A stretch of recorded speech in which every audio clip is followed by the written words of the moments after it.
है बड़ी खबर इस वक्त ईरान का अमेरिकी एयरक्राफ्ट कैरियर पर हमले का दावा है।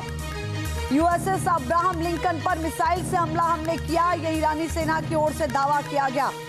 कोस्टल एंटी शिप मिसाइल से हमला किया। ईरानी सेना की ओर से कहा जा रहा है कि हमने अब्राहम लिंकन को टारगेट किया है। ये बड़ी कामयाबी के तौर पर ईरानी सेना इसको देख रही है, लेकिन आपको याद होगा इससे पहले भी ईरान की ओर से इस तरीके के दावों की खबरें आई थी, जिनका खंडन अमेरिका की ओर से किया गया था।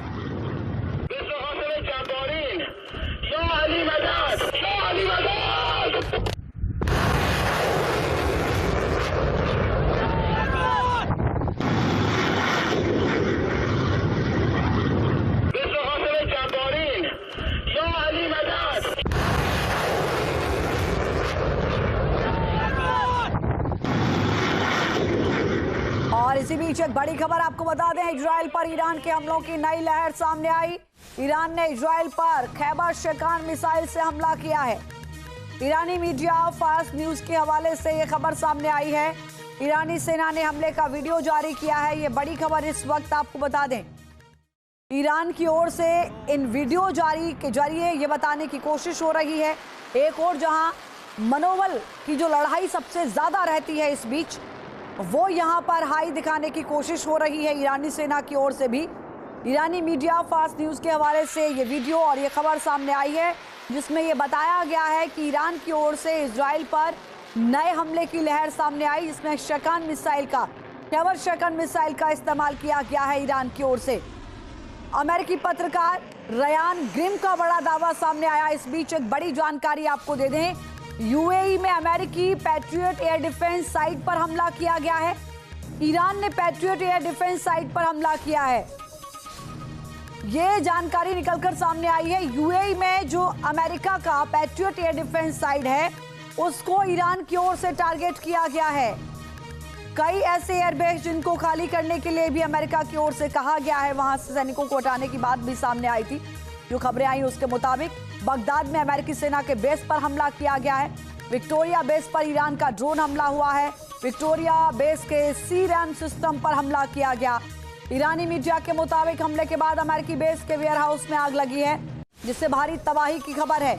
यानी ईरान स्पष्ट तौर पर यह मैसेज दे रहा है कि हम भारी नुकसान पहुंचा रहे हैं उन एयरबेस पर अमेरिका को, जो मिडिल ईस्ट के आसपास मौजूद है। बड़ी खबर यह है कि इराक के इरबिल में ईरान का ड्रोन हमला हुआ। इरबिल में होटल पर ड्रोन हमला किया गया। तेहरान टाइम्स से जानकारी सामने आई है, जिसमें कहा गया कि उस होटल में अमेरिकी सैनिकों के होने की खबर मिली थी, जिसके बाद ईरान ने होटल को टारगेट किया।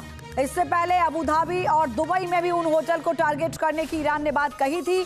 आपको याद होगा दुबई में 7 स्टार होटल जिसको टारगेट किया गया था, और वजह यह बताई थी ईरान ने कि यहां अमेरिकी अधिकारियों के होने की जानकारी मिली, लिहाजा हमने यहां हमला किया।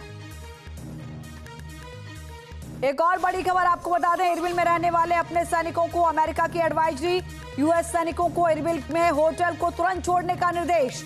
ये बड़ी खबर इस वक्त आपको बता दें, ईरान इरबिल में अमेरिकियों को टारगेट कर रहा है, जिसको देखते हुए अमेरिका ने ये गाइडलाइन जारी की है। तो मिडिल ईस्ट की जंग में आखिर क्या होने वाला है आने वाले वक्त में? क्या ईरान की मिसाइलों की काट ढूंढ पाएगा अमेरिका? ईरान के हथियारों की मिस्ट्री क्या है? क्या मिसाइल के जरिए ईरान युद्ध को लंबा खींचने में कामयाब हो पाएगा? ईरान के मिसाइल चक्रव्यूह को तोड़ पाना क्यों मुश्किल हो रहा है अमेरिका और इजराइल के लिए? देखिए रिपोर्ट।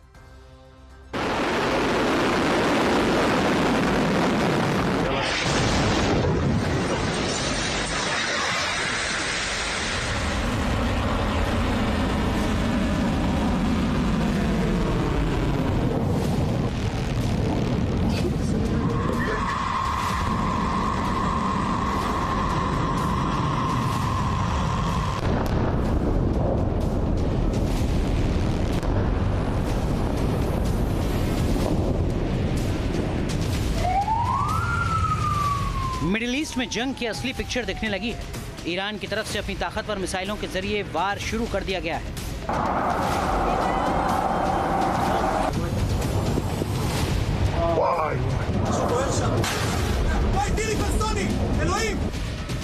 खौफनाक ईरानी मिसाइल, दहल रहा इजराइल।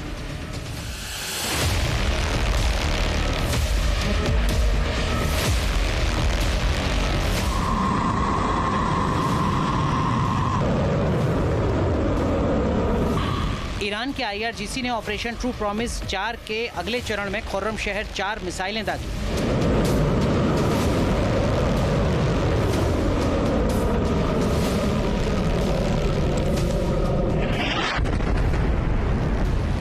एक टन वॉरहेड वाली ये मिसाइलें सुबह तेल अवीव के बीचों बीच बेन गुरियन एयरपोर्ट और इजरायली एयरफोर्स बेस पर गिरी।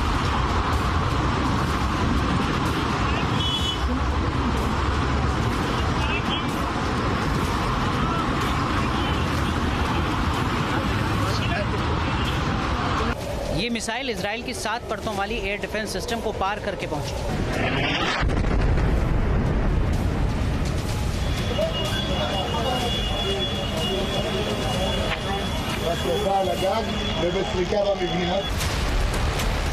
ईरानी मिसाइलों का जाल, क्यों फेल हुआ इजराइल का सुरक्षा ढाल?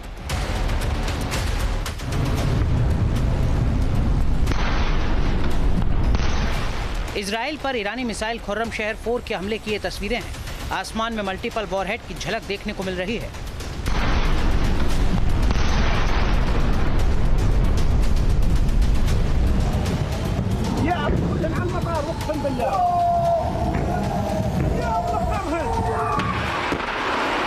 IRGC ने मिसाइलों को या हसन इब्न अली कोड नेम के तहत लॉन्च किया।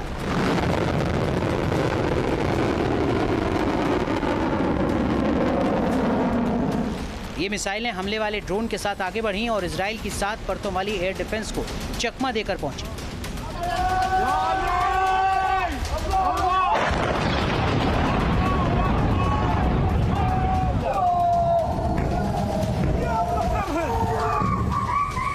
खुर्रम शहर 4 से हमला मिडिल ईस्ट की जंग में ये अहम मोड़ है। खुर्रम शहर 4 मिसाइल की मारक क्षमता लगभग 2000 किलोमीटर तक बताई जाती है। यह 1500 किलोग्राम तक का भारी वॉरहेड ले जाने में सक्षम है। तकनीकी रूप से ये मिसाइल हाइपरसोनिक गति हासिल कर सकती है। पृथ्वी के वायुमंडल के बाहर इसकी रफ्तार मैक 16 तक पहुंचती है, जबकि री एंट्री के दौरान भी ये लगभग मैक 8 की गति बनाए रखती है। इतनी तेज रफ्तार की वजह से दुश्मन की वायु रक्षा प्रणालियों के पास प्रतिक्रिया का समय बेहद सीमित रह जाता है।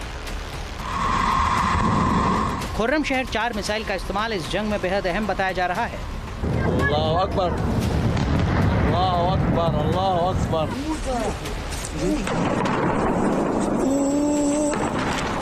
खुर्रम शहर 4 मिसाइल का इस्तेमाल सबूत है कि मिडिल ईस्ट की जंग अब बेहद अहम फेज में है।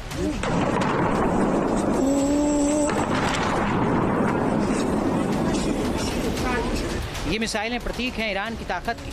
इन्हीं मिसाइलों के दम पर ईरान की सेना इजराइल और अमेरिका को चुनौती दे रही है। ईरान साफ कर चुका है कि अब सीज फायर का सवाल ही पैदा नहीं होता।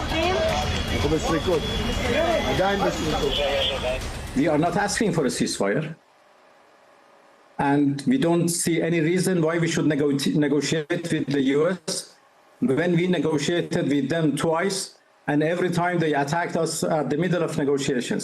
So there is no request for a ceasefire by us, and there is no request for the negotiation with the US from us. We have never sent any messages to them. IRGC ने कहा है कि Iran की सेना के अलग अलग हिस्सों ने मिलकर अमेरिका और इजराइल के खिलाफ जबरदस्त तैयारी की है। अब युद्ध कई मोर्चों पर चल रहा है।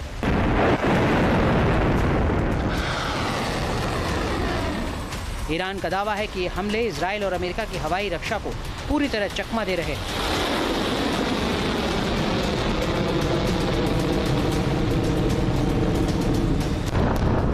मिसाइल हमले से पूरा मध्य पूर्व फिर से तनाव में आ गया है।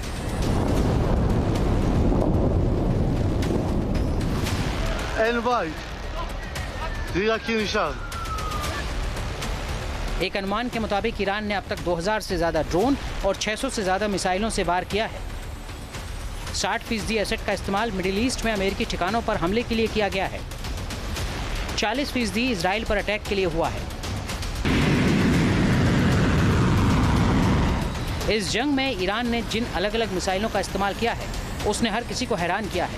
ईरान के हमले संकेत दे रहे हैं कि ये लड़ाई लंबी चलने वाली है।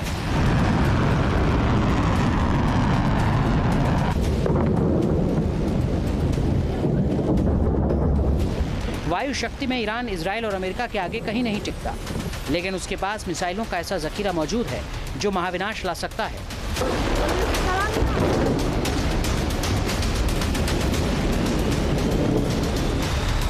सवाल है कि मिसाइलों के दम पर ईरान कब तक इजराइल और अमेरिका से लोहा ले सकता है। ईरानी मिसाइलों का स्टॉक कितना बड़ा है? क्या वो बहुत लंबी लड़ाई लड़ने की स्थिति में है? ईरान के ऊपर दबाव ज्यादा है। ईरान के पास जो मिसाइलें हैं, भले ही वो एक लार्ज नंबर में है, लेकिन उनको भी कभी न कभी खत्म होना है। और उसके ऊपर जिस तरह से एयर स्ट्राइक और मिसाइल अटैक्स उन इलाकों पर किए जा रहे हैं जहां पर ये लॉन्चिंग पैड्स हैं, जहां पर इनको स्टोर किया गया है, उन इलाकों में कोशिश करी जा रही है अमेरिका के द्वारा, इजराइल के द्वारा, कि जो मिसाइलें हैं भी उनका इस्तेमाल ईरान ना कर पाए। तो इस चुनौती को देखते हुए ईरान एक दबाव जरूर महसूस कर रहा है, लेकिन उसके बावजूद ईरान ने अपनी टैक्टिक्स चेंज करी। जिस तरह से उसने मिडिल ईस्ट में सिर्फ इजराइल ही नहीं बाकी दूसरे देशों के ऊपर भी अटैक किया है, तमाम अमेरिकन का सैन्य अड्डों पर अटैक किया है, इस पूरे युद्ध को उसने एक नया मोड़ देने की कोशिश करी थी, सिर्फ इस वजह से कि जितना ये युद्ध फैलेगा अमेरिका हो सकता है एक दबाव में आए और अपने हाथ पीछे खींच ले। बड़ा मुद्दा ये भी कि क्या जंग में ईरान को रूस, चीन और उत्तर कोरिया जैसे देशों की मदद मिल रही है? ऐसे हालात में ईरान अपने मिसाइल का प्रोडक्शन कब तक जारी रख सकता है? Team news nation. आपके मोबाइल पर तुरंत आएगी ब्रेकिंग न्यूज। स्क्रीन पर सबसे पहले दिखेगी बड़ी खबर, देश दुनिया की हर खबर एक जगह। अब आपके मोबाइल पर तुरंत फटाफट इंस्टॉल कीजिए न्यूज़ नेशन ऐप और रखिए खुद को अपडेट।